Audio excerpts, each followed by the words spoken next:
আছে কুয়েত, প্রত্যেকটা রাষ্ট্র যদি এরাও যদি নিষেধাজ্ঞা দেয় আমেরিকার মতন, ওদের প্লেন উড়বে না। কথা বলেন না কেন? যে প্লেন দিয়া বোমা মারতেছে, যে বিমান দ্বারা বোমা ছুটতেছে, ওইটা মুসলমানের তেলে কিনা টাকা দিয়া তারা বোমা ফুটাচ্ছে আকাশ দিয়া। আজকে এরাও যদি এক হতো, যদি এরা তেল না দিত, তাহলে ইসরায়েলের কি প্লেন উড়তো না আকাশে, আমাদের টাকা দিয়া আমাদের ভাইদেরকে হত্যা করত। তার মানে কি, আমাদের একাত্মবদ্ধতা নাই। কে হানাফি, কে শাফি, কে হাম্বলি, এগুলো নিয়ে আমরা বসে আছি, এগুলো আমরা ব্যস্ত আছি। সম্মানিত উপস্থিতি, এইগুলো বড় বিষয় নয়। সবচাইতে বড় বিষয় হলো মুসলমানদের সাথে একতাবদ্ধ হওয়া, ঐক্য পোষণ করা। এখন বর্তমান গোটা বিশ্বের সকল মুসলমানদের এটা ইমানি একটা নৈতিক দায়িত্বে পরিণত হয়ে গেছে। কথা বলেন ঠিক না বেটি? আজকে আমরা বিচ্ছিন্ন, যেখানে সেখানে যে কোনো অবস্থায় আমরা মার খেয়ে যাচ্ছি একটাই কারণে, যখন মারতেছে তখন ও বলতেছে ঠিক আছে মারুক, আহাকে মারলে আমার কি আছে। দুদিন পরে আপনার কাছে যখন পেদানি দিবে তখন আপনার জায়গা কোথায় হবে? আমি ছোট্ট একটা এক্সাম্পল দিই, কোরআন হাদিস না। কুষারের ক্ষেত পাশে আছে, তো তিন বন্ধু কুষার খাচ্ছে চুরি করে। এই চুরি করে খায় এক হুড়া কুষার, হুড়া তো বোঝেন, এক আগে কুষার তিনজনে খায় সাবার করে ফেলা দিচ্ছে। কুষার আলা যা যদি দেখে তো অবস্থা করবে, এত কুষার খাইনি কে? তিনজনে একবারে চেতে উঠছে। ওঠার পরে বলতেছে কে রে, কি হয়েছে? আমরা কুষার খাইছি। এ তখন বুঝতে পারছে এখানে কৌশল ছাড়া কোনো লাভ নাই। সম্মানিত উপস্থিতি, এ এখন নরম হয়ে বলতেছে এই তোর তিনজনদের তোরা আসছিস, এ তো আমার খালাতো ভাই হয়, এ না হয় কুষার কাটা খাইলো, তো তোমরা দুজন কিসের জন্য খাইছো? কেন খাইলা বলো? আর তুমিও তো দেখতেছো আমার প্রতিবেশী, তাহলে তুমি খাইলা কেন? তুমি খাইছো খাইছো মাপ দিছো, ওকে আমি চিনি না, ও কিসের জন্য খাইছে? এ কুষার তুলালিয়া এরা তখন চিন্তা ভাবনা করে ঠিকই তো আমি খালাতো ভাই হই, আমি প্রতিবেশী হই, খাইছি তা আপত্তি কোন জায়গায়? এ তো আমাদের কিছু বললো না। ওকে একাই পিঠে আর সুতে ফেলা দিস, ওর আর ক্ষমতা নাই উঠা দাঁড়াইবে। এখন বলতেছে না আমার খালাতো ভাই, আর তুই প্রতিবেশী হয় এই কাম করলি কেন? তোকে ছাড়তেছি না। ও কদিছে পিটন, খালাতো ভাই চুপচাপ দাঁড়ায় আছে। এখন চিন্তা করতেছে এখন পারবো হইনি, এখন কি পারবো হইনি। সম্মানিত উপস্থিতি, এই বলে এই বদমাস কিসের খালাতো ভাই, তুই আমার তুষার খায় সাফ করতে তোকে ছাড় দিব বলে একাই তিনজনকে কৌশলে কি সুতা ফেলা দিছে।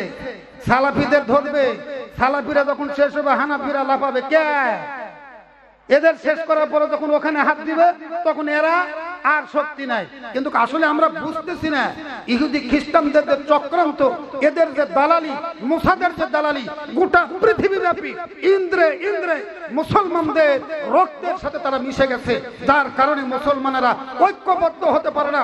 যতদিন পর্যন্ত মুসলিম বাহিনীরা ঐক্যবদ্ধ হতে না পেরেছে, গোটা পৃথিবীব্যাপী মুসলমানেরা এরকম ভাবে মার খাতেই থাকবে, নির্যাতিত নিপীড়িত হতেই থাকবে, এর মধ্যে কোনো সন্দেহ নেই।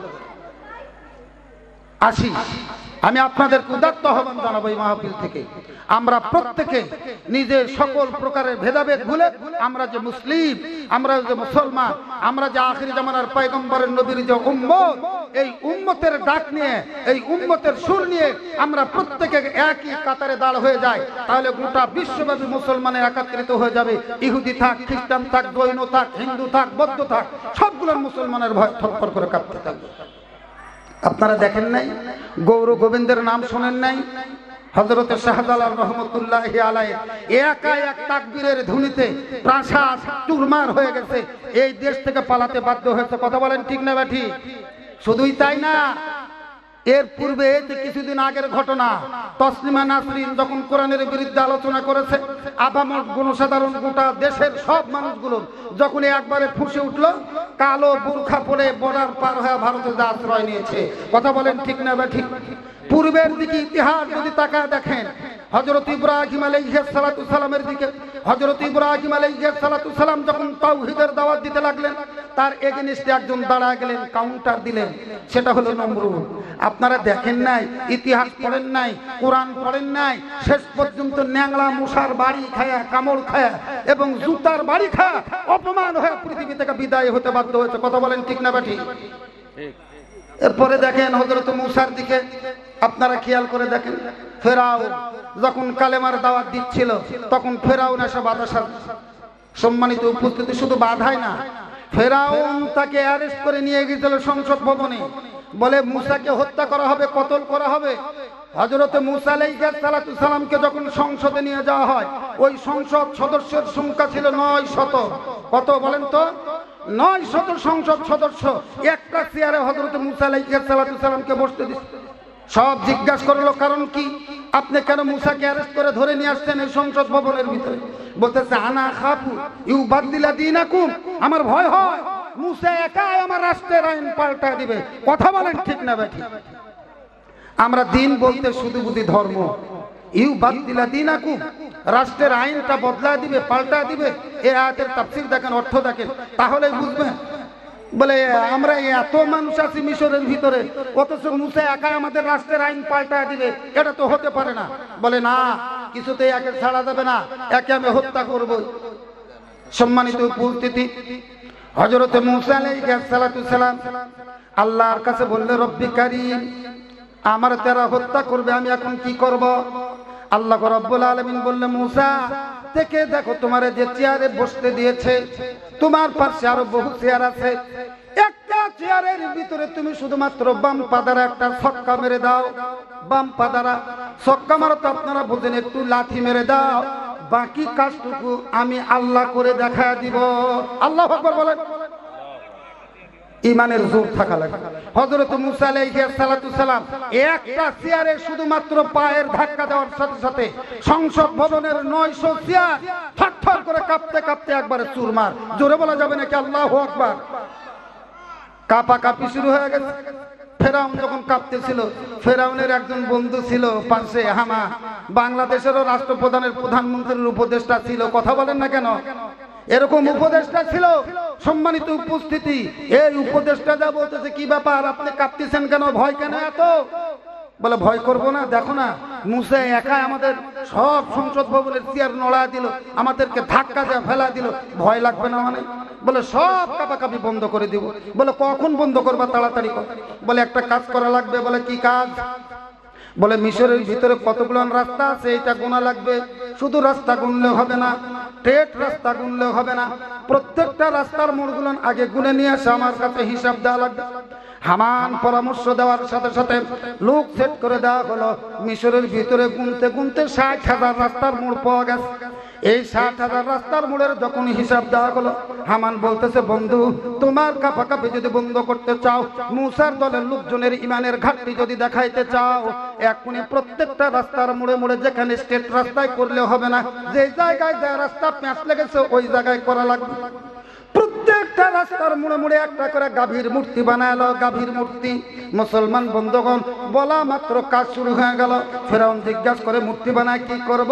বলে, ইমানদার যখন মূসার সঙ্গীরা ওই মূর্তির সামনে পড়বে, তখন তাদের ইমানের কমজোরি এসে যাবে, আস্তে আস্তে ইমানটা তাদের দুর্বল হয়ে যাবে। মুসলমান বন্ধুগণ, ওই সময় মূর্তি বানানো, প্রত্যেকটা রাস্তার মোড়ে মোড়ে মূর্তি বানানো শুরু হয়ে গেল। গাভীর মূর্তি বানাইলো। এর সম্মানিত বন্ধুগণ, এখনো বাংলার জমিনে কিন্তু কিরকম আছে, যে জায়গায় যা মূল পাবেন, যে জায়গায় যা পেশ পাবেন, ওই জায়গায় একটা করে মূর্তি বানায় তুলছে। কথা বলেন ঠিক না বা ঠিক? কথা বলেন না কেন? আপনার কথা বলছেন না? ওই জায়গায় যে একটা করে মূর্তি, যত রাস্তার মূল পাবেন প্রত্যেকটা রাস্তার মোড়ে মোড়ে এরকম ধরনের একটা করে মূর্তি বানাইতেছে। আপনারা জানেন, সিলেটের ভিতরে একটা রয়্যাল বেঙ্গল টাইগারের মূর্তি বানাইতেছিল, ওইটা পড়ে একটা রিকশাওয়ালা শেষ, দুনিয়া থেকে কি বিদায়। সম্মানিত উপস্থিতি, তাহলে আপনাকে আমাকে বুঝতে হবে, ওই যে মূর্তির সিলসিলা রাস্তার মোড়ে টাঙানো আসছে, ওইখান থেকে যারা নিয়ে আসছে, এখনো তারা করবে, কিয়ামতের ময়দানে ওদেরকে কিন্তু ওই হামান ফেরাউনের কাতারে দাঁড়ান লাগবে। কথা বলেন ঠিক না বাঠে? কথা বলেন না কেন? আপনারা ভয় পাচ্ছেন? 15.5 বছর ভয়ে কথা বলেছেন, এখনো ভয়, এখনো ভয়। সম্মানিত উপস্থিতি, ভয় করার কোনো কারণ নাই। আসি, আমি একটু সামনের দিকে এগোতে চাই। আমি আপনাদেরকে কিছু কথা শোনাতে চাই। আমি আপনাদের সামনে পবিত্র কোরআনুল কারীম থেকে ছোট্ট একখানা সূরা তেলাওয়াত করেছি। মানুষ আমি ছোট্ট, বড় বড় আলেম ওলামারা দুই পাশে বসে আছে, এখানে কথা বলার যোগ্যতা আমার তেমন নাই। যদি আল্লাহ আমাকে তৌফিক দান করে সামান্যতম কথা বলে, যেহেতু আমার বড় ভাই বসে আছেন মাওলানা বজলুর রহমান, আপনারা যার জন্য অধীর আগ্রহে বসে আছেন, তার কথা শুনবেন। মাঝখান থেকে আমি আপনাদেরকে কিছু কথা শোনাবো। আসি, আমরা সামনের দিকে এগোতে চাই। আমি যে সূরাটা তেলাওয়াত করেছি, সূরাটার নাম কি? সূরায়ে লাহাব। সূরাটার নাম কি? জোরে বলা লাগবে। সূরাটার নাম কি? আরো জোরে বলেন। সূরাটার নাম কি? আয়াত সংখ্যা 5। কত? আয়াত সংখ্যা 5। খেয়াল করবেন, আয়াত সংখ্যা 5। অবতীর্ণ হয়েছে মক্কায়। এই সূরাটার পটভূমি ব্যাপক এবং বিশাল। আমি ছোট্ট একটু দিয়া বলতেছি, সূরাটা কেন আসছে যদি আপনারা না বুঝেন, যদি না জানেন, তাহলে তো আপনারা তাফসীর বুঝতে পারবেন না। কথা বলেন না? প্রত্যেকটা আয়াতের পিছনে রয়েছে দুইটা তিনটা, দুইটার আমি আপাতত শানে নজরুল বলবো। একটা যেমন আছে আনহু মালুহু ওয়া মা কাসাব, এর একটা শানে নজরুল আলাদা। কারণ আল্লাহ রাসূল যখন দ্বীনের দাওয়াত দিচ্ছিলেন, আখিরাতের ভয় দেখাচ্ছিলেন, তখন আবু লাহাব বলতেছিল, ঘুরতেছিল আর বলতেছিল, এই চুপ করো, মুহাম্মাদের কথা শোনার দরকার নাই। যদি আমাকে কিয়ামতের ময়দানে আল্লাহ পাকড়াও করে, তাহলে আমার 3টা পুত্র সন্তান আছে। কয়টা? 3টা ছেলে সন্তান আছে। আমার 7 লক্ষ টাকা আছে। আমি 3টা মন্ত্রণালয়ের একজন অধীনস্থ। আমি 3টা মন্ত্রণালয় চালাই মক্কার জমিনে। তা আমি এই ধন সম্পদ, বিবি বাচ্চা সবকিছু আমি কি করব? আল্লাহর দরবারে ফিদিয়া স্বরূপ দিয়ে আমি সেখান থেকে পার হয়ে যাব। নাউজুবিল্লাহ বলবেন না? জোরে বল নাউজুবিল্লাহ। ফিদিয়া দিয়ে পার হয়ে যাব। এই কথা শোনার সাথে সাথে আল্লাহ রাব্বুল আলামিন বলবেন আনহু মালুহু, কোনো কাজে আসবে না। কথাটা ভালো করে বুঝেন, কোনো কাজে আসবে না। আনহু মালুহু ওয়া মা কাসাব, কোনো কাজে আসবে না তোমার। এই যে হু জমিটা আছে সন্তানের দিকে, আর একটা আছে সম্পদের দিকে। সম্মানিত উপস্থিতি, কোনো কাজে আসবে না তোমার সম্পদ, কোনো কাজে আসবে না তোমার মা। সম্মানিত উপস্থিতি, আসি আল্লাহর হাবিব হেরা গুহায় যখন ছিলেন, দীর্ঘ আলোচনা আমি করব না, সংক্ষিপ্ত আকারে করতেছি। হেরা গুহায় যখন ছিলেন, এ মুসলমান বন্ধুগণ, 27 তারিখে রাত্রি নয়, আল্লাহ রাব্বুল আলামিন জিবরাইলকে পাঠিয়ে দিলেন। জিবরাইল আসা সাথে সাথে আল্লাহর পয়গম্বরের সামনে দাঁড়া গেলেন। দাঁড়ানোর পরে বলতেছে, ইকরা বিইসমি রাব্বিকাল্লাযী খালাক। আল্লাহর পয়গম্বর ভয়ভীত হয়ে গেলেন। আল্লাহর পয়গম্বর সরাসরি উচ্চারণ করলেন, লা আনা বিকারীম, আমি পড়তে জানি না। আবার জিবরাইল বললেন, পড়ুন, ইকরা বিইসমি রাব্বিকাল্লাযী খালাক। নবী আপনি পড়ুন আপনার প্রভুর নামে। আল্লাহর পয়গম্বর আবার বললেন, লা আনা বিকারীম, আমি পড়তে পারি না। পরপর 3বার যখন একই কথা বললেন, আল্লাহর পয়গম্বরের সঙ্গে হযরতে জিবরাইল একটু চাপ দিলেন, বুকের সঙ্গে নিয়ে, সিনার সঙ্গে নিয়ে কঠিন ভাবে একটা যখন চাপ দিয়ে ছেড়ে দিলেন, এরপরে বললেন, পড়ুন, ইকরা বিইসমি রাব্বিকাল্লাযী খালাক। আল্লাহর পয়গম্বর পড়তে শুরু করে দিলেন। সূরা আলাকের প্রথম 5টা আয়াত আল্লাহ রাব্বুল আলামিন অবতীর্ণ করে দিলেন। পয়গম্বর গোপনে গোপনে 3 বছর কালেমার দাওয়াত দিলেন। তাফসীরে আবার কোন জায়গায় 4 বছরের কথা আছে। এরকম ধরনের 3 বছর অথবা 4 বছর, 40 বছর বয়সে নবুয়ত প্রাপ্ত হয়েছেন। 3 বছর গোপনে গোপনে দাওয়াত দিয়েছেন, তাহলে 43 বছর। 43 বছর পরে আল্লাহ রাব্বুল আলামিন হযরত জিবরিলকে আবার পাঠিয়ে দিলেন। পয়গম্বরকে বলতেছেন, যাও এইবারে তুমি প্রকাশ্যে কালেমার দাওয়াত দিতে শুরু করে দাও। আল্লাহর পয়গম্বর জিজ্ঞাসা করলেন, ভাই জিবরাইল, আমি কার কাছে প্রকাশ্যে কালেমার দাওয়াত দিব? মুসলমান বন্ধুগণ, সরাসরি জিবরাইল আলাইহিস সালাতু সালাম বলে দিলেন, তোমার শ্বশুর বাড়ি থেকে না 10 জন, আত্মীয় বাড়ি থেকে না 10 জন, প্রতিবেশীর কাছ থেকে না 10 জন, এলাকার এরকম 10 জন করে লোক লইয়া জমায়েত করার পরে তাদের কাছে তুমি কালেমার দাওয়াত দিয়ে দাও। আল্লাহর পয়গম্বর ঠিক ওই সময় মক্কার জমিনে একটা রীতি ছিল, রাওয়াজ ছিল, যখন কোনো লোক বিপদের ভিতরে পড়তো, মুসিবতের ভিতরে পড়তো, সাপা পর্বতের উপর আরোহণ করতো, শরীরের কাপড়গুলো খুলে ফেলতো, বিবস্ত্র হয়ে যেত, ওই জায়গায় উঠে ডাকতো, ইয়া সুবহা, ইয়া সুবহা, ইয়া সুবহা, হে সকালের বিপদ, হে সকালের বিপদ, কে কোথায় আছো জলদি করে আসো। মক্কার যত লোক ছিল না সেখানে সব লোকজনগুলো ছুটে আসতো। আল্লাহ রাসূল ওই কায়দা অবলম্বন করলেন, কিন্তু শরীর থেকে উনি কাপড় খুললেন না, বস্ত্র খুললেন না, পাহাড়ের উপরে আরোহণ করলেন। করার পরে ডাকতে শুরু করে দিলেন, ইয়া সুবহা, ইয়া সুবহা, হে সকালের বিপদ। সব লোকজনগুলো জমায়েত হয়ে গেল, একত্রিত হয়ে গেল। যাবার পরে বলতেছে, মুহাম্মদ কি হয়েছে, তোমার সমস্যা কি, তোমার কি বিপদ বলো। তুমি তো একজন ভালো মানুষ, তুমি তো সাদিক, তুমি তো আমিন, তুমি তো খাইন, তুমি তো আমানত রক্ষা করো, তুমি সত্যবাদী, মিথ্যা কথা বলো না। বলো তো তোমার কি সমস্যা, আমাদের কাছে খুলে বলো, আমরা দেখব। আল্লাহর পয়গম্বর বলল, আমি যদি কোনো কথা বলি তাহলে সেইটা তোমরা বিশ্বাস করো। বলে 100% বিশ্বাস করব। যদি বলি সাফা পর্বতের অপর প্রান্তে শত্রু বাহিনীরা আমাদের উপরে অস্ত্র শস্ত্র সজ্জিত অবস্থায় দাঁড়িয়ে আছে, আমাদের উপরে হামলা করবে, তাহলে কি তোমরা বিশ্বাস করবা? বলে 100% বিশ্বাস করব। 100%, কারণ তুমি তো মিথ্যা কথা কখনো বলো নাই, কোনোদিন তো মিথ্যা কথা বলতে পারো না, অতএব তুমি যেটা বলো এর মধ্যে কোনো সন্দেহ নাই। আল্লাহর পয়গম্বর বললেন, তাহলে আমি যে কালেমাটা তোমাদেরকে শিখাচ্ছি, আমার কথাই যদি বিশ্বাস করো, তাহলে এক্ষুনি কালেমাটা কি করো, পড়ে নাও, লা ইলাহা ইল্লাল্লাহু মুহাম্মাদুর রাসূলুল্লাহ। আল্লাহর পয়গম্বরের এই কালেমার দাওয়াত শোনার সাথে সাথে চট্ট করে ওই ময়দানের ভিতরে যত লোক ছিল, কিছু লোক পক্ষে আসলো, কিছু লোক বিপক্ষে গেল, কিন্তু সবচাইতে যার রক্তটা গরম হয়েছিল ওই ব্যক্তি ছিল আল্লাহ রাসূলের আপন চাচা, উনি ছিলেন আবু লাহাব। নামটা কি জোরে বলুন তো, জোরে বলুন, নাম কি? আবু লাহাব নাম ছিল। এই লোকটার রক্ত এত গরম হলো, সহ্য করতে পারলো না। লিহাযা জামাতানা ইয়া মুহাম্মদ, হে মুহাম্মদ, তুমি কি এই জন্য আমাদেরকে একত্রিত করেছো, জমা করেছো?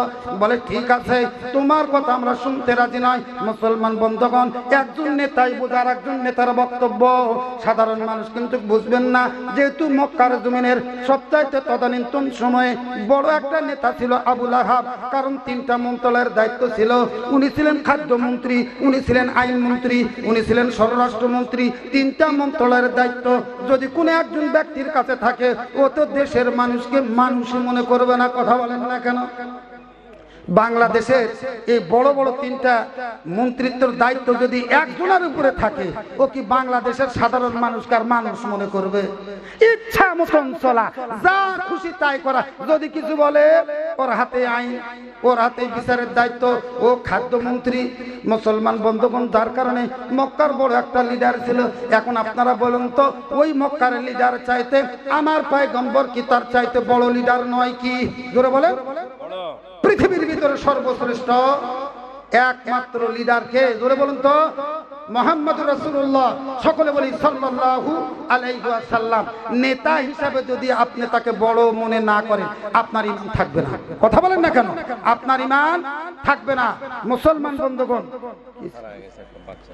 ও আচ্ছা, মোহাম্মদ রাজ হোসেন, কালার পাঞ্জাবি পরা আছে, আচ্ছা কালো, ওটাই কালো পাঞ্জাবি পরা আছে, বাসা চকগোপাল, বয়স 14 বছর। মোবাইল নাম্বার আছে, আপনারা যদি পেয়ে থাকেন। পিতার নাম হচ্ছে জাহাঙ্গীর। মোবাইল নম্বর বলে দিচ্ছি, 01774626510। এই নাম্বারে যোগাযোগ করলে আপনারা ওই বাচ্চাটা যদি কেউ পেয়ে থাকেন, তাহলে ভাইয়ের কাছে যোগাযোগ করবেন। সম্মানিত উপস্থিতি, আমি যে কথাটা বলতেছিলাম খুব লক্ষ্য রাখুন, খুব খেয়াল করুন। আল্লাহর পয়গম্বর ওই সময় বলেছিলেন যে, বলে হ্যাঁ, এই জন্য আমি দেখেছি। আর আমি বলতেছিলাম যে সর্বশ্রেষ্ঠ নেতা, গোটা পৃথিবীর যত বড় নেতা থাকবে না কেন, আমার নবী, আপনার নবী, বিশ্ব নবী জনাবে মুহাম্মদুর রাসূলুল্লাহ, সকলে বলি সাল্লাল্লাহু আলাইহি ওয়াসাল্লাম, এর চাইতে বড় নেতা পৃথিবীতে আর নাই। এক নেতায় বক্তব্য দিচ্ছে, আর এক নেতায় শুনতেছে। তো নেতার বক্তব্য তো নেতাই ভালো বুঝবে না, কি কন? কথা বলেন না কেন? আচ্ছা, এই জায়গায় যদি কোনো রাজনৈতিক মঞ্চ তো, যদি আওয়ামী লীগ আসতো, তাহলে কি বিএনপির বিরুদ্ধে বলতো না, জামাতের বিরুদ্ধে বক্তৃতা দিত না? কথা বলেন না কেন? আপনারা দিত তো নাকি? ওরা কি বলতো, এ বেলাল দাও থেকে কেউ ভ্যানের চড়া, উমুক ড্রাইভার ভালো না, এ তোমরা পোশাক পুরুষ দেয় না, তাহলে কিন্তু অ্যাক্সিডেন্ট করবে। এইগুলা কোনো নেতা বক্তব্য দিছে কোনোদিন? একজনও দেয় নাই। কারণ নেতারা ভালো করে জানে কোন মঞ্চে কি বক্তৃতা দিতে হয়। তা আবু লাহাব ওই বক্তৃতা শুনে বুঝে ফেলা দিছে, মুহাম্মাদের এই বক্তৃতা যদি মক্কার লোকেরা মেনে নেয়, আমার আর কোন নেতৃত্ব থাকবে ভালো বুঝে ফেলা। যখন পারে নাই পিছনে ঘুরছে, ঘোরার পরে একটা পাথর অথবা একটা ঢিল তুলে না পাথর তুলে নিছে, নিয়ে আল্লাহর পয়গম্বরের দিকে ছুঁড়ে মেরেছে। আল্লাহর পয়গম্বরের কপালের ভিতরে লেগে ফিনকি দিয়ে রক্ত ঝরতে শুরু হয়। আল্লাহর পয়গম্বর ডাকতে বলে, চাচা এই দুনিয়ার জমিনে তো আমার বাবাও নাই মাও নাই, চাচা আপনারা তো আমাকে লালন পালন করেছেন, অথচ আঘাত করলেন। মুসলমান বন্ধুগণ, ওই কথার দিকে কোনো প্রকারের কর্ণপাত করলেন না আবু লাহাব। এরপরে মনে মনে চিন্তা ভাবনা করলো, মুহাম্মদকে ফাঁসির কাস্টে ঝুলানো ছাড়া আর কোনো উপায় নাই। এই যে হাত দিয়ে ঢেল ছুঁড়ে মেরেছিল, সম্মানিত বন্ধুগণ, আল্লাহর পয়গম্বরকে ধ্বংস হওয়ার কথা বলেছিল, তাব্বাত ইয়াদা আবি লাহাবিন ওয়া তাব। আল্লাহ রাব্বুল আলামিন তার কথার পরিপ্রেক্ষিতে আল্লাহ এই আয়াতটা অবতীর্ণ করে বলে দিলেন, মুহাম্মদকে যারা ধ্বংস করার জন্য অভিশাপ দেয়, আমি আল্লাহ ওদের দুই হাত ধ্বংস করে দিলাম। পাথর ছুঁড়েছিল এক হাত দ্বারা। আল্লাহ রাব্বুল আলামিন আইদুন শব্দ ব্যবহার করতে পারত, এখানে বহু বচন ব্যবহার করেছে, মানে দুই হাত ধ্বংস হয়ে যাক আবু লাহাবের। সম্মানিত বন্ধুগণ, কেন ব্যবহার করেছে, কিসের জন্য বলেছে, এই ব্যাখ্যায় আমি যাচ্ছি না, আমি সামনের দিকে বাড়াতে চাই। আবু লাহাব বলল, এই জায়গায় যদি আমি মুহাম্মদকে মারি, এর পক্ষে বিপক্ষে অনেক লোক আসবে, আমি যেহেতু আইন মন্ত্রী, আমি আইন করব, সংসদে আইন পাস কইরা মুহাম্মদের ফাঁসির কাস্টে ঝুলা পৃথিবী থেকে বিদায় নিব, এতে যত টাকা লাগে আমি ব্যয় করব। আমার তো 7 লক্ষ টাকা আছে, কথাটা খেয়াল করেন, মনে আছে প্রথমেই বলেছিলাম, আমার 7 লক্ষ টাকা আছে। সব টাকাগুলো যদি আমার ব্যয় করতে হয়, তাও মুহাম্মদকে ফাঁসির কাস্টে ঝুলানোর জন্য আইন পাস করব। যেহেতু উনি হলেন আইন মন্ত্রী, আপনারা স্মরণ রাখবেন, একটা একটা করে মিলে যাবে। মুসলমান বন্ধুগণ, এই কথাটা বলার সাথে সাথে 7 লক্ষ টাকার গরম দেওয়ার সাথে সাথে পাশে আর একজন ব্যক্তি ছিল, উনি ছোট্ট করে দাঁড়া বলতেছে, আবু লাহাব তোমার তো মাত্র 7 লক্ষ টাকা আছে, আমার কত টাকা আছে আমি তো নিজেও বলতে পারবো না, আমার যত টাকা আছে সব টাকাগুলো বিলা দিব, কিন্তু মুহাম্মদকে আমি ফাঁসির কাস্টে ঝুলতে দিব না। জোরে বলা যাবে নাকি আল্লাহু আকবার। ইসলামের প্রাথমিক যুগে ঠিক ওই সময় পাশে দাঁড়িয়েছিলেন হযরত আবু বকর সিদ্দিক রাদিয়াল্লাহু তাআলা আনহু। মুসলমান বন্ধুগণ, পাশে আরেকজন মহিলা ছিল, ওই মহিলার নাম ছিল উম্মে জামিল। ইনার পরিচয়টা আগে দিয়ে দিই, যেমন স্বামী তেমন স্ত্রী। আবু লাহাবের স্ত্রীর নাম হলো উম্মে জামিল। এই উম্মে জামিল চট্ট করে বলতেছিল, স্বামী চিন্তা করিও না, তোমার 7 লক্ষ টাকা দিয়া যদি বিল পাস না হয়, আমার কণ্ঠের ভিতরে 3 লক্ষ টাকার স্বর্ণের হার আছে, এই হার বিক্রি করব, তোমার টাকার সাথে যোগ দিব, দিয়া হলো মুহাম্মদকে ফাঁসির কাস্টে ঝুলাইব। জোরে বলেন নাউজুবিল্লাহ, আরো জোরে বলেন নাউজুবিল্লাহ। সম্মানিত বন্ধুগণ, হায়াতের মালিককে জোরে বলা লাগবে, হায়াতের মালিককে, মৌতের মালিককে। হায়াতের মালিক যদি আল্লাহ হয়, মৌতের মালিকও যদি আল্লাহ হয়, দুনিয়ার কোনো মানুষ আমারে হত্যা করতে পারবে না। কথা বলেন না কেন? ও রে জীবনের মালিক, তুমি ছাড়া জীবন বাঁচে না। ও রে পরাণের মালিক, তুমি ছাড়া পরাণ বাঁচে না। কথা বলেন ঠিক না বা ঠিক? কুরআন দিলা জীবন গড়তে, হাদিস দিলা মেনে চলতে। কথা বলেন না কেন? কুরআন দিলা জীবন গড়তে, হাদিস দিলা মেনে চলতে। কুরআন হাদিস ছাড়া কারো জীবন চলে না রে জীবনের মালিক, তুমি ছাড়া জীবন বাঁচে না। ও রে পরাণের মালিক, তুমি ছাড়া পরাণ বাঁচে না। জোরে বলেন আল্লাহু আকবার, আরো জোরে বলেন আল্লাহু আকবার। মুসলমান বন্ধুগণ, একটু কান লাগান। হায়াতের মালিক হলো আল্লাহ, মৌতের মালিক হলো আল্লাহ, রিজিকের মালিক হলো আল্লাহ। যদি তাই হয়ে থাকে, আমরা তো নামাজও ঠিক সেই পড়ি। কথা বলেন না কেন? সন্তান দেওয়ানোর মালিক জোরে বলেন কে? আরো জোরে বলেন কে? ছেলে সন্তান দিবে না মেয়ে সন্তান দিবে, এর মালিক কে? আপনার হাতে যেহেতু ক্ষমতা নাই, নামাজের ভিতরেও দাঁড়া বলেন আলহামদুলিল্লাহ রাব্বিল আলামিন আর রহমানির রহিম মালিক ইয়াউমিদ্দিন ইয়াকা না'বুদু ওয়া ইয়াকা নাস্তাঈন। কি সুন্দর করে বলতেছেন, আল্লাহ আমি তোমার ইবাদত করি, তোমার কাছে সাহায্য প্রার্থনা করি। মসজিদ থেকে বের হওয়ার সাথে সাথে কুসুমবার দিকে দৌড়, কথা বলেন না কেন? মাঝখানে দরগায় দৌড় মারছেন। মুসলমান বন্ধুগণ, আপনার মতন পাক্কা মুনাফিক জগতে আর একটাও নাই। এমন গুনাহ আল্লাহ কখনো ক্ষমা করবে না, যেতেই একটা শিরক।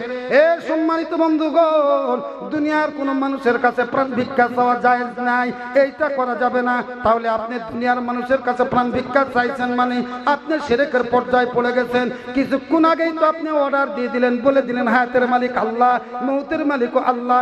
আল্লাহ যদি পৃথিবীতে আপনার সূর্যের দানা পরিমাণে কোনো রিজিক লিখে থাকে, আপনার মৃত্যু হবে না, সব মানুষ লাগা আপনারে হত্যা করতে পারবে না। আর যদি আপনার রিজিক আল্লাহ দুনিয়ার জমিনে না লিখে থাকে, না থাকে, দুনিয়ার সব মানুষগুলো লাইগা আপনারে বাঁচাইতে পারবে না। কথা বলেন ঠিক না বা ঠিক? আল্লাহ রাসূলকে হত্যা করবে, ফাঁসি রায় দিবে। উম্মে জামিল ও স্বামীর সাথে যোগ দিয়েছে। স্বামীর সাথে যোগ দেওয়া বলেছে, চিন্তা করেন না, অসুবিধা নাই, আমার কাছে 3 লক্ষ টাকা দামের একটা স্বর্ণের হার তুমি বানায় দিছ, এটা বিক্রি করবো, করে ওর সাথে যোগ দিয়া ওরে ফাঁসির কাছে থেকে ঝুলা দুনিয়া থেকে বিদায় করে দিব। পাশে আর একজন মহিলা ছিল, উম্মুল মুমিনিন মা খাদিজাতুল কুবরা রাদিয়াল্লাহু তাআলা আনহা। চট্ট করে ডাক দেয়া বলতেছে, বিহান সাপ চাটাং করিয়েন না, জোরে বলেন আল্লাহু আকবার। বিহান সাপ চাটাং করিয়েন না, তোমার কাছে তো মাত্র 3 লক্ষ টাকা একটা হার গলায় দেয়া আছে, আমার কত টাকা আছে আমি নিজে জানি না, কত ব্যাংক ব্যালেন্স আছে নিজে বলতে পারবো না। টাকা গোনার জন্য ম্যানেজার আছে, উটের ঝাঁক গোনার জন্য একটা ম্যানেজার আছে, প্রত্যেকটা স্তর বাই স্তর একটা করে ম্যানেজার আছে। আমার ব্যবসা কতগুলো আছে আমি বলতে পারবো না। যত টাকা থাক না কেন, কোটি কোটি টাকা থাক না কেন, যত টাকা আছে সব টাকাগুলো আমি নিয়ে আসা জমা করব, সব টাকাগুলো আমি আমার স্বামীর পিছনে ব্যয় করব। এরপরে মুহাম্মদকে ফাঁসির কাস্টে উঠতে দিব না। জোরে বলা যাবে নাকি আল্লাহু আকবার? আর জোরে বলেন আল্লাহু আকবার। মুসলমান বন্ধুগণ, এই কৌশল যখন ফেল হয়ে যায়, মনে মনে চিন্তা ভাবনা করে দেখলো এইভাবে মুহাম্মদকে কাবু করা যাবে না, এইভাবে মুহাম্মদকে দুনিয়া থেকে তোলা যাবে না। মুসলমান বন্ধুগণ, আল্লাহর শত্রু, নবীর শত্রু, কোরআনের শত্রু, হাদিসের শত্রুতা করলে কি হবে?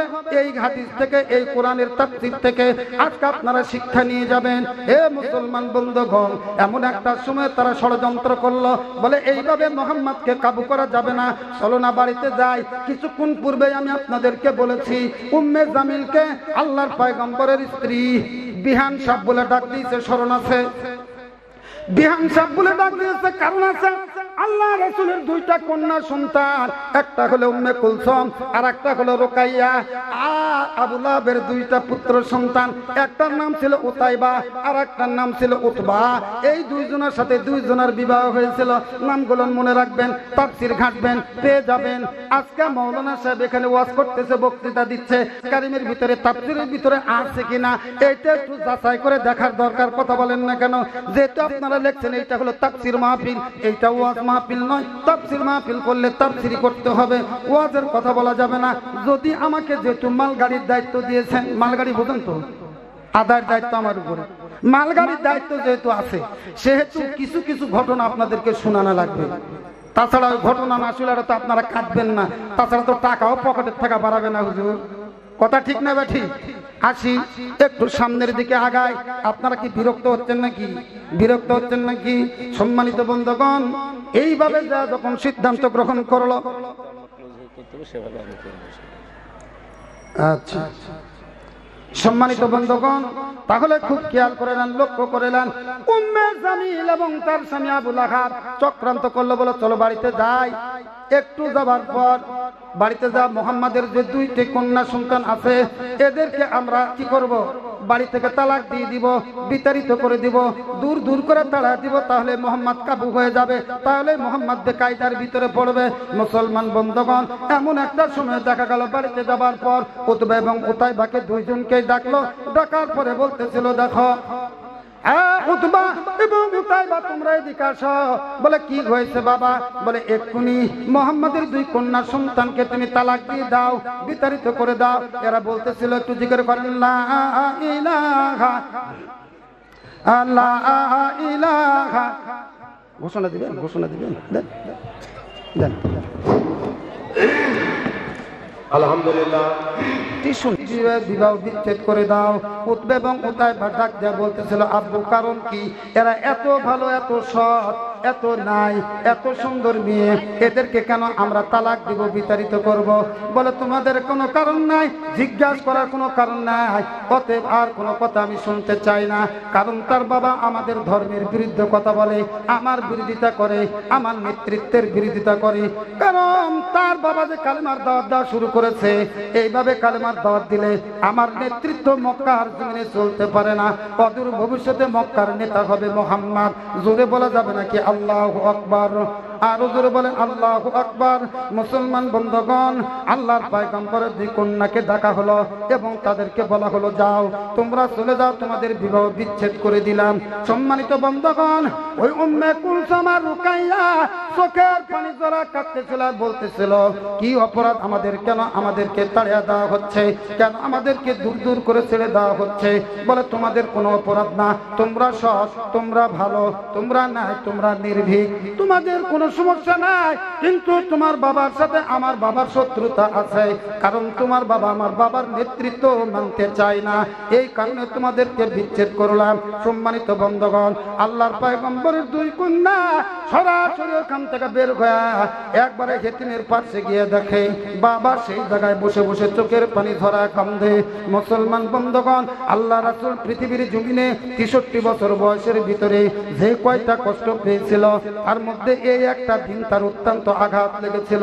দুই কন্যাকে দেখার পর আল্লাহর পয়গম্বর চোখে পানি ধরে রাখতে পারলো না, একবারে আল্লাহর দরবারে হাত উঠাইয়া আল্লাহকে বলল, আল্লাহ আমার দুই কন্যা সন্তানকে যেই কুলাঙ্গার তালাক দিয়েছে, বিতাড়িত করেছে, বিচ্ছেদ করেছে, আল্লাহ দুই কুলাঙ্গার বিয়ের কুড়িতে বসার পূর্বেই একজনকে খায় যেন বাঘে, আর একজনকে খায় যেন কুকুরে। জোরে বলা যাবে নাকি আল্লাহু আকবার? আরো জোরে আল্লাহু আকবার। মুসলমান বন্ধুগণ, একজনকে বাঘে খাইবে আর একজনকে কুকুরে খাইবে। চিন্তা করে দেখেন তো, আল্লাহ রাসূল যদি দোয়া করে অভিশাপ দেয়, এই অভিশাপটা কি আল্লাহ কবুল করবেন কি করবেন না? জোরে বলেন, জোরে বলেন, করবেন কি করবেন না? পৃথিবীর কোন মানুষের দোয়া কবুল না হলো পয়গম্বরে আরবি হযরত মুহাম্মদ রাসূলুল্লাহ সাল্লাল্লাহু আলাইহি ওয়াসাল্লামের দোয়া ব্যর্থ হতে যায় না, ব্যর্থ হতে পারে না। কথা বলেন ঠিক না বেঠিক? কিন্তু কে একটা আল্লাহ বলেছিলেন সরাসরি যে এটা এটা গ্রহণ করলাম না। বুঝেন না, আমাদের মধ্যে যে দ্বন্দ্ব, বিবাদ, বিসম্বাদ হয়, এইটা বন্ধ হবে না। এটা আল্লাহ সরাসরি নিষেধ করে দিছে, বলে না, এই দোয়া আমি তোমার কবুল করতে পারলাম না। সম্মানিত সুধী মণ্ডলী, যা হোক, আমি ওই ব্যাখ্যার দিকে যাচ্ছি না। আল্লাহ রাসূল দোয়া দিলেন যে এই দুই কুলাঙ্গার বিয়ের পিড়িতে বসার পূর্বেই একজনকে খায় যেন বাঘে, আর একজনকে খায় যেন, ধরে বলে, কুকুরে। মনে রাখেন, মনে রাখেন, তাফসীরগুলো মনে রাখেন। সম্মানিত উপস্থিতি, এই আওয়াজ এলান গোটা মক্কার জমিনে ছড়া পড়েছে যে মুহাম্মদ দুইজনকে অভিশাপ দিয়েছে, একটা উতবা আর একটাকে উতাইবা। যেহেতু মুহাম্মাদের মেয়েকে তারা বাড়ি থেকে বের করে দিয়েছে, চিন্তা ভাবনা করলো, দেখি মুহাম্মাদের অভিশাপ সত্য হয় নাকি আমার সন্তানদেরকে আমি বিয়ে দিতে পারি। আবু লাহাব চিন্তা ছাড়াই তার দুই পুত্র সন্তানকে নিয়ে বের হয়েছে বিবাহ দেওয়ার জন্য। সম্মানিত বন্ধুগণ, যে এলাকায় যায় ওই এলাকার লোকজন বলে, কি ব্যাপার, তোমার মেয়ে দুইজনের তো বিয়ে হয়েছিল, আবার কেন বিয়ে দিতে এসেছ? বলে না, ওদেরকে তালাক দেওয়া হয়েছে। বলে কি ব্যাপার? মুহাম্মাদের মেয়ের যেই বাড়িতে ভাত হয় না, ওই বাড়িতে আমরা তো কোনো ব্যাপারই না, তুচ্ছ তাচ্ছিল্য, অতএব হতে পারে না, ওই বাড়িতে আমরা বিবাহ হব না। সারাদিন বরং মক্কার জমিনে আনাচে কানাচে ঘুরেছে, কোনো জায়গায় কেউ রাজি হয় নাই, বিবাহের জন্য কেউ রাজি হয় নাই। ঘুরে আসছে উম্মে জামিল, জিজ্ঞাসা করে, কারণ কি, কি হলো, খবর কি, আমার পুত্রের বিয়ার খবর কি? উতবাকে উতাইবাকে সামনে নিয়ে আবু লাহাব বলতেছিল, দেখো আমাদের কপাল পুড়ে গেছে, মক্কার জমিনের কোনো মেয়ে আমাদের ছেলের সঙ্গে বিয়ে বসতে চায় না। বলে তোমার দ্বারা কাজ হবে না, দেখি আগামীকাল আমি যাব। পরের দিনে উম্মে জামিল নিজেই গেছে, যা বিভিন্ন জায়গায় জিজ্ঞাসা করেছে, ওই যে 3 লক্ষ টাকা কোনটাতে হাত ছিল আপনাদের স্মরণ আছে, এই হাতটা গলায় দিয়ে গেছে।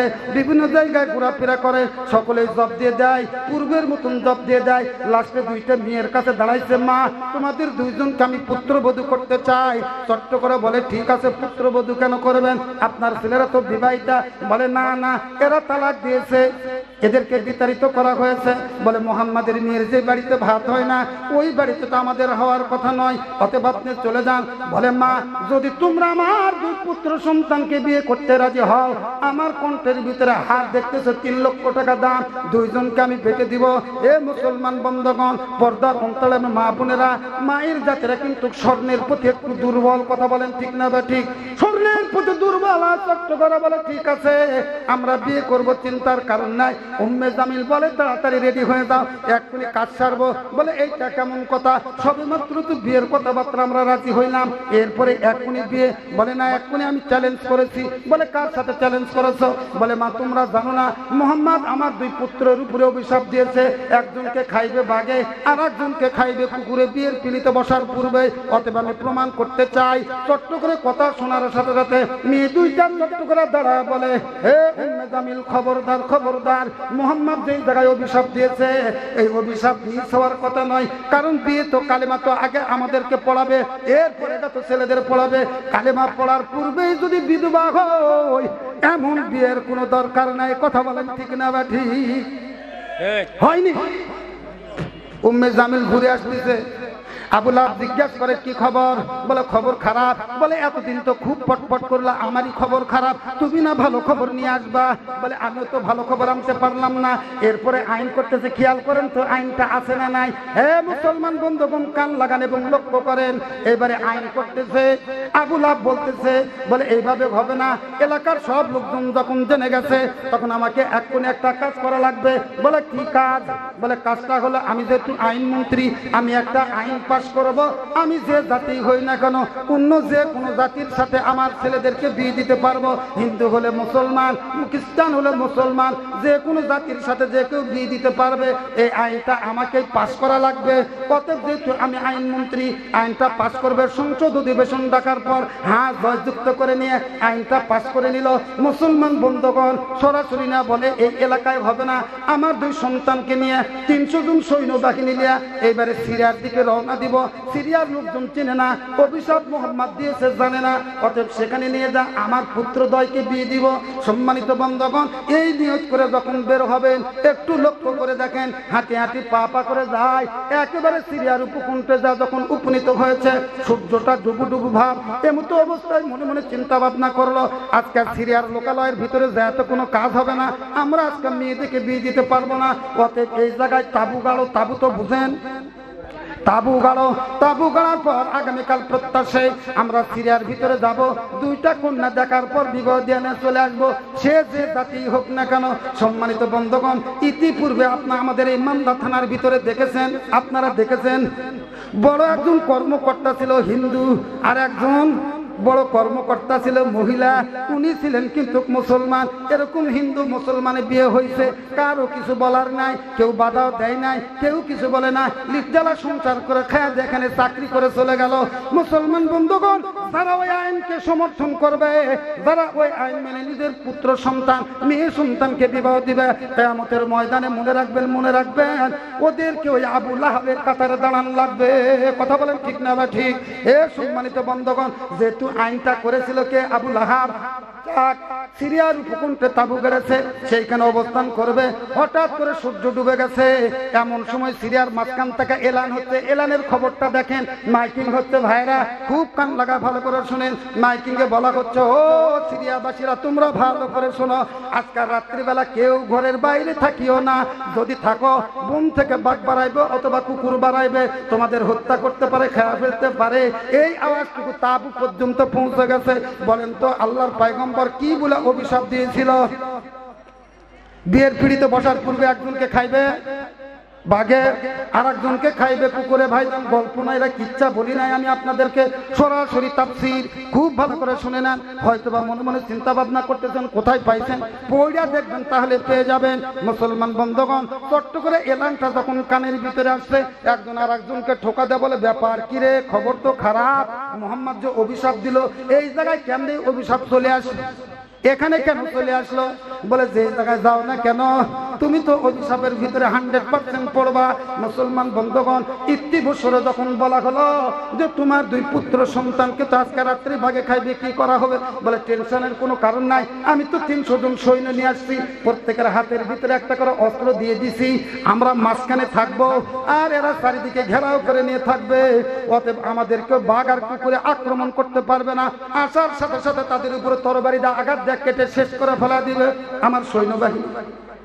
সৈন্যদের তাঁবুর চারিদিকে ঘেরাও করে নিছে, প্রত্যেকের হাতে হাতে অস্ত্র দিছে। আবু লাহাব ঢোলা একটা জুব্বা গায়ে দিছে। কি বলেন তো, কি ঢোলা? এই জুব্বা গায়ে দেয় না, এরকম ঢোলা একটা জুব্বা গায়ে দিছে।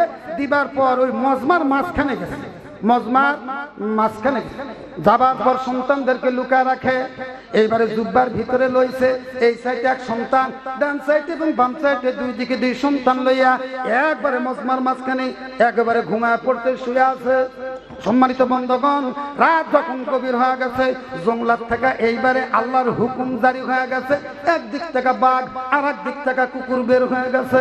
আসার পরে আল্লাহর কাছে বলে, আল্লাহ ও রব্বে কারীম, ওই মজমার ভিতরে যাব, লোকালয়ের ভিতরে যাব, কিন্তু কোন 2 কুলাঙ্গার আপনার পয়গম্বরের মেয়েকে তালাক দিয়েছে, এইটা তো আমরা জানি না, তাদের চিনবো কেমনে কইরা?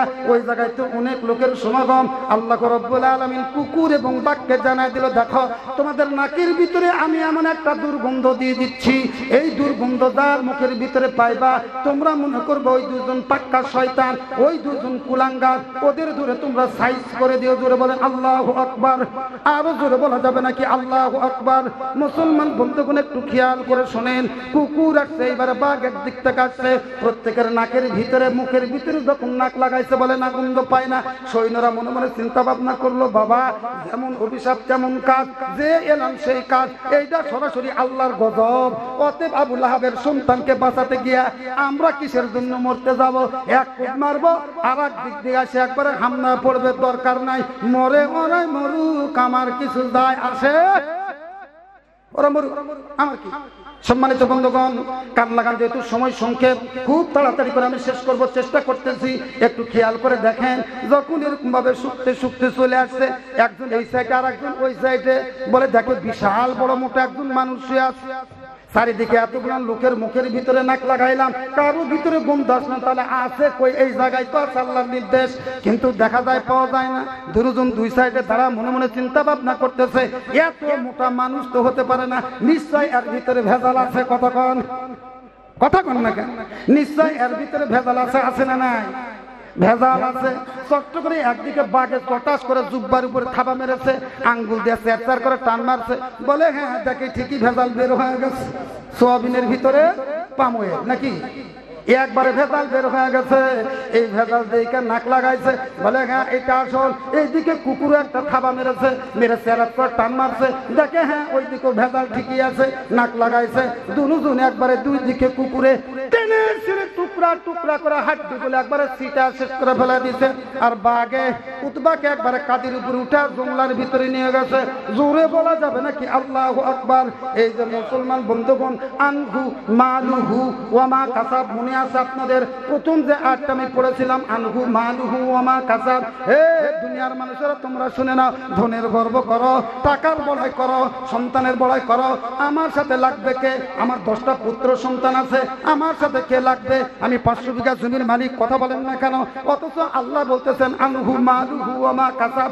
কোনো কাজে আসবে না তোমার পুত্র সন্তান, কোনো কাজে আসবে না তোমার বিবি বাচ্চা, একটাও তোমার কোনো কাজে আসবে না, সবগুলানকে আমি বিলীন করে দিব। আবু লাহাব দেখলো যে সবগুলো তো আস্তে আস্তে জায়গা, তো এখান থেকে আর যাওয়া হলো না, 2 ছেলে হারালাম, আমি কি নিজে আবার হারাবো? ততে ঘুরে যাই, যা মোহাম্মদকে হত্যা করব, এবারে একটা আইন করি। আবার আইন করবে গেছে ফাঁসি, ফাঁসি, বুঝলেন না? ফাঁসি দিবে। বউ যে লাগাই আছে পাশে পাশে, ফি জিদিহা হাবলুম মিন মাসাদ, আছে না? ফি জিদিহা হাবলুম মিন মাসাদ। পেজের উপরে টিস্যু, তেজের উপর টিস্যু নাই, ফ্যান নাই, কিচ্ছু। সম্মানিত উপস্থিতি, খুব খেয়াল করেন, একটু লক্ষ্য করেন। বাড়িতে প্রত্যাবর্তন করেছে, করার পরে একবারে সংসদ অধিবেশন আবার ডাকছে, বলে জলদি করে আসো, একটা সই করা লাগবে, এবং হ্যাঁ জয়যুক্ত করে তাড়াতাড়ি করে বিল পাস করে মোহাম্মদকে কেমনে ফাঁসির কাছে ঝুলানো যায়, এছাড়া আমার আর কোনো বাঁচস নাই। অতএব হ্যাঁ জয়যুক্ত করে খসড়া আইন করে যখন বিল পাস করবেন, আইনের খাতায় যখন লিখতেছিল তাব্বাতিয়াদা আবি লাহাবি ওয়া তাব মা আগনা আনহু মালুহু ওয়া মা কাসাব। মুসলমান বন্ধুগণ, আল্লাহ রাব্বুল আলামিন বলেন, কার বিরুদ্ধে তুমি আইন লিখতে যাও, কার উপরে তুমি ঢিল ছড়ো, কার তুমি ওই হাত দ্বারা মারো, তাব্বাতিয়াদা আবি লাহাবি ওয়া তাব। তুমি যে হাত দ্বারা আইন লিখতেছো ওই আইন তুমি লিখতে পারবা না। আমি আল্লাহ তোমার দুই হাত ওই ঢিল মারার কারণে, আইন লেখার কারণে এক্ষুনি পঙ্গু করে দিলাম, একবারে অর্ধরঙ্গ হয়ে গেছে। ইংরেজিতে যেটাকে বলা হয় প্যারালাইজড, ইংরেজি কি বলে? প্যারালাইজড হয়ে গেছে দুই হাতি। এমন অবস্থা দেখা দিল, প্যারালাইজড হইতে হইতে সমস্ত শরীর অবশ হয়ে গেছে। আর উঠতে পারে না, বসতেও পারে না, লড়তেও পারে না, চড়তেও পারে না। অল্প কয়েকদিনের ভিতরে শরীর ফাটতে শুরু হয়ে গেল, দুর্গন্ধ ছড়তে শুরু হয়ে গেল। ডাক্তার দেখা হলো, কবিরাজ দেখা হলো। মুসলমান বন্ধুগণ, কান লাগান, মজা আছে। কবিরাজ দেখা হলো, ডাক্তার দেখা হলো, ডেকে নিয়ে আসে একবারে পরীক্ষা নিরীক্ষা করার জন্য বলা হলো। কবিরাজ পরীক্ষা করার পর বলতেছে খবরটা খুব খারাপ। বলে কি খারাপ? বলে এই যে আবুল আহাবের যে অসুখ হয়েছে, একটা ছোঁয়াচে অসুখ, এ যে বিছনায় শয়, ওই বিছনায় যায় শুইবে, তার ওই অসুখ হবে। এ যে টাকাগুলো লাড়তাড় করেছে, ওই টাকার যায় হাত দিবে, তার ওই অসুখ হবে। যে থালায় ভাত খায়, ওই থালায় যে হাত দিবে, তার ওই অসুখ হবে। যে টাকা লাড়তাড় করেছে, যে বিছনায় শুয়েছে, যে চোখের উপরে বসেছে, যে গ্লাসে পানি খাইছে, এইটা যদি সে হাত দেওয়া হয়, সাথে সাথে তারও কিন্তু কি প্যারালাইজড হবে, তারও কিন্তু পতন ব্যাধি হবে। জোরে বলা যাবে নাকি আল্লাহু আকবার? এ মুসলমান বন্ধুগণ, আনহু মালুহু ওয়া মা কাসাব, এই শব্দ যখন তার দিকে ছড়া গেছে, কেউ আর আসে না। বিবি থালার ভিতরে ভাত বাড়ে, ভাত বাড়ার পর লাকড়ি দিয়া ঠেলে নিয়ে যা আবুল আহাবের দিকে আগায় যায়। আবুল আহাব চোখ দ্বারা পানি ধরে আর বলে, ও বিবি উম্মে জামিল, এত আদর করলাম, এত ভালোবাসলাম, অথচ তুমি আমাকে লাকড়ি দিয়ে ঠেলা দাও ভাতের থালা। মুসলমান বন্ধুগণ, বিবির সন্তানেরা কেমন ভালোবাসে। কিছুদিন আগে যখন করোনা হয়েছিল, তখন দেখা গেছে, বহু জায়গায় দেখা গেছে স্বামী মরে পড়ে আছে, বিবির দেখা নাই, সন্তানের দেখা নাই। দুনিয়ার কোন জায়গায় না হলো চাঁপাইগঞ্জে, চাঁপাইনবাবগঞ্জের ইতিহাস আছে, শুধুমাত্র মা কেঁদে কেঁদে সন্তান তারে মাটি দেওয়ার ব্যবস্থা করেছিল। ছেলে সন্তান, বিবি বাচ্চা কেউ পাশে ছিল না ভয়ে। তাহলে এইটা তো এই সময়ের কথা। আর তখন উম্মে জামিল তো থাকবেই না। কথা বলেন না কেন? আপনারা বোঝেন না? কথা বোঝেন না? থাকবেই না। সম্মানিত বন্ধুগণ, থাল দিয়ে আঘাত দেয়। বলে থাল দিয়ে আঘাত দেওয়ার কারণটা কি? তুমি আমাকে কি প্লেটটা হাত দিয়ে আঘাত দিতে পারো? বলে হ, তোমার আমি হাত দিয়ে আঘাত দেই, আমারও প্যারালাইজড হোক, আমি এ কাজ করতে পারবো না। তুমি খাইলে খাও, না খাইলে না খাও। ধুকে ধুকে এমন একটা পর্যায়ে আসলো, দুনিয়া থেকে কি বিদায় হয়ে গেছে। ডাক্তার বলে দিয়েছে, যাই শুবে, যাই গোসল করাবে, তারই অসুখ হবে। আপনারা বলেন তো, কেউ কি হাত দিবে? জোরে বলা লাগবে, কেউ হাত দিবে? কেউ কি গোসল করাতে যাবে? কেউ গোসল করাতে যায় না, কেউ হাত দেওয়া সইতেও যায় না। সম্মানিত বন্ধুগণ, এমন একটা পরিস্থিতি হয়ে গেল, লাশ গন্ধ শোনাতে শুরু করে দিছে।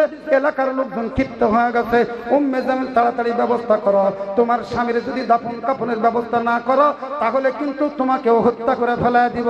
মুসলমান বন্ধুগণ, উম্মে জামিল বলে, আমি একজন মেয়ে মানুষ, আমি একজন মহিলা, কেমনে আমার স্বামীর লাশকে গোসল করাইবো, কেমনে ধরবো? বলে যদি না ধরো, তাহলে তাড়াতাড়ি করে তোমার স্বামীকে নিয়ে তুমি এখান থেকে চলে যাও, কারণ এমন একটা দুর্গন্ধ ছড়ানো শুরু হয়ে গেছে। এলাকার ভিতরে মহামারী দেখা দিবে, এলাকার ভিতরে পতন অসুখ দেখা দিবে।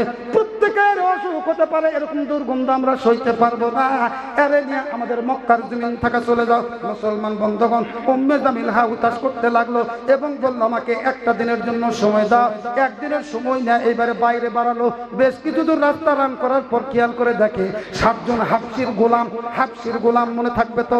7 জন। কয়জন? জোরে বলেন। 7 জন হাবশির গোলাম এক জায়গায় বসে আছে। উম্মে জামিল যা দেখা, বিশাল বড় বডি। হাবশির মানুষ, আফ্রিকার মানুষের বডি কিন্তু হেভি। মহিলা মানুষ বসে আছে, 4 জনের 7 জন বসে আছে। ডেকে ডেকে বলতেছিল, কি ব্যাপার, আপনারা এখানে কি করেন? আমার একটু কাজ করে দেওয়া লাগবে। বলে কি কাজ? বলে আমার স্বামী মারা গেছে, আমার স্বামীর দাফন কাফন করে দেওয়া লাগবে।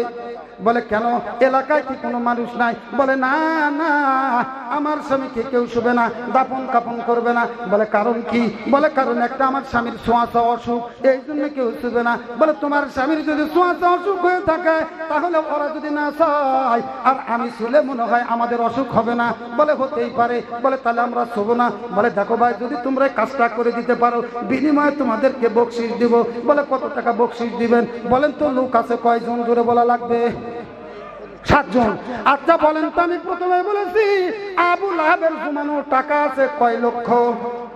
হ্যাঁ মনে আছে? মিলে মিলে মিলে তো জমানার টাকা আছে 7 লক্ষ।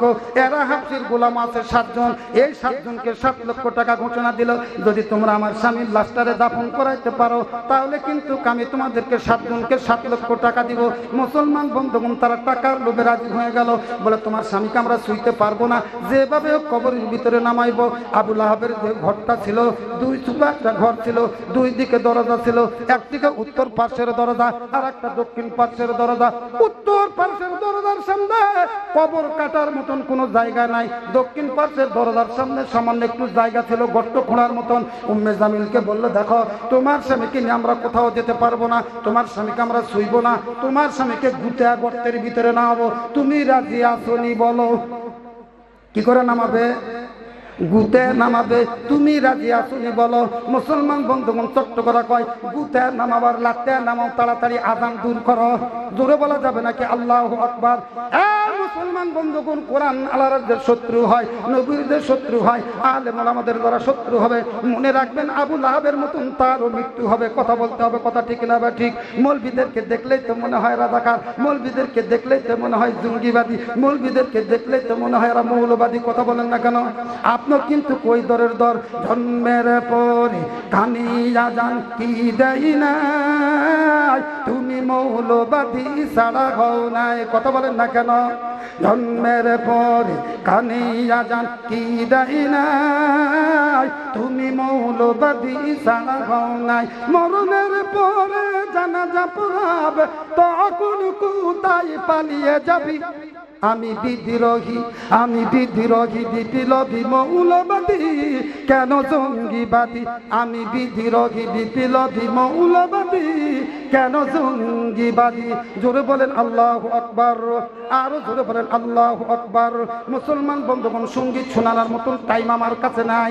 এরপরে আমি কিছু কথা বলছি, এগুলো কান লাগায় শুনুন। খবরদার কোরআনের বিরোধিতা করবেন না, খবরদার হাদিসের বিরোধিতা করবেন না, খবরদার মাদ্রাসার বিরোধিতা করবেন না, খবরদার আলেমুলামাদের বিরোধিতা করবেন না। এটা স্মরণ রাখবেন, যদি করেন এই জগৎ এবং পরজগৎ উভয় জগতে কিন্তু বরবাদ হয়ে যাবে। ইতিপূর্বে যারা যারা এই নির্যাতন নিপীড়ন করেছে, তারাই পাবলিকের জুতার বাড়ি 100%। কত আলেম ওলামাকে ধরে গ্রেফতার করলো। আরে চিত্রনায়িকার ফুলের মালা পায় জেলখানার ভিতরে, হাত করানো লাগানো হয় না। অথচ ছোট্ট বাচ্চা রফিকুল ইসলাম মাদানি তাক ধরে ঠান্ডা বাড়ি লাগায় চারিদিকে ঘুরায়, ওদের জুতার বাড়ি হবে না তো হবে কার? কথা বলে। সম্মানিত বন্ধু, কান লাগা। আচ্ছা